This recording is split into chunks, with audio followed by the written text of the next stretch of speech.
ಸತ್ಸಂಗದಲ್ಲಿ ಎಲ್ಲ ಕೆಲಸ ಬಿಟ್ಟು ಎಲ್ಲ ಕಡೆ ಎಲ್ಲ ಊರು ಜನ ಬಂದಾರ.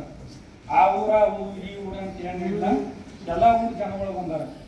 ಇಲ್ಲಿ ಮಹಾತ್ಮರು ಎಲ್ಲರಿಗೆ ನಮ್ಮ ಅಪ್ಪವರು ಅವರಾದ ಅಪ್ಪವರು ಪಂಚೀಕರಣ ವಿಷಯ ಮೊದಲು ಮಾಡಿಕೊಂಡು ವಿಚಾರ ಸಾಗರ ನಮ್ಮ ನೀಲೂರು ಅಣ್ಣವ್ರು ಹೇಳಿದ್ರು, ಚಂದ್ರೋದಯ ಹೇಳಿದ್ರು ಅಪ್ಪವರು.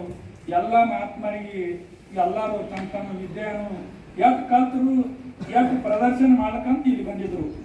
ಅದಕ್ಕೆ ಹಿಂದಕ್ಕೆ ಏನು ಮಾಡ್ತಿದ್ರು, ಎಲ್ಲರೂ ಹಿಂಗೆ ಎಲ್ಲ ಜನ ಕೂತಿದ್ರ. ಅವಾಗ ಏನು ಮಾಡ್ತಿದ್ರು, ಹಬ್ಬ ಹರಿದಿನ ಇಲ್ಲಿ ನಮ್ಮ ಮಾನ್ಯ ಬಾವರು ಬಂದಾರ, ಅವರು ಭಜನಾ ಪದ ಹಾಕಿರ್ತಾರ. ನಾವೊಂದು ಇಲ್ಲಿ ಒಂದು ಇದ್ರ ಪದ ಅಂತ ತೋರಿಸ್ತೇವೆ ನಿಮ್ಗೆ, ವ್ಯಾವಹಾರಿಕವಾಗಿ ಲೌಕಿಕವಾಗಿ. ನಾ ಯಾಕೆ ಶಾಸ್ತ್ರ ಮುಖಾಂತರ ಹೇಳಿಲ್ಲ, ಇಷ್ಟೊತ್ತನ ಎಲ್ಲ ಹೇಳಿದ್ರು. ಅವ್ರು ಹೇಳ್ತಿದ್ರು,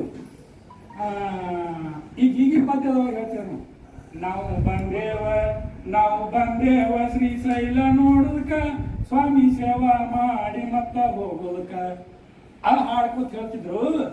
ಇದ್ರ ಅರ್ಥವನ್ನು ಅವ್ರು ಹಾಡೋದನ್ನ ನಾವು ಈಗ ಅರ್ಥ ಮಾಡೋದು ಕಲ್ತೇವೆ. ನಾವು ಈ ಶಾಸ್ತ್ರದೊಳಗೆ ಬಂದು ನಾವು ಬಂದೇವ ಸ್ವಾಮಿ ಶ್ರೀಶೈಲ ನೋಡೋದಕ್ಕೆ ತಂದ್ರು.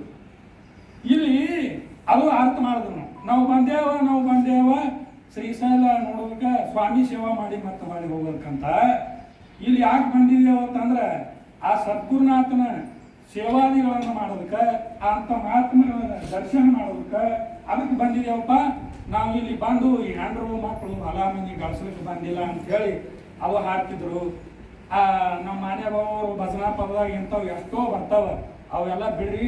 ಎಲ್ಲ ಮಹಾತ್ಮರಿಗೆ ನಮ್ಮ ಅಪ್ಪವರು ಮತ್ತು ಇನ್ನು ಮುಂದೆ ಅಪ್ಪವರು ಹೇಳತಕ್ಕಂಥ ಶಬ್ದಗಳನ್ನು ಎಲ್ಲರೂ ಕೇಳಿ ಪುನೀತರಾಗಿ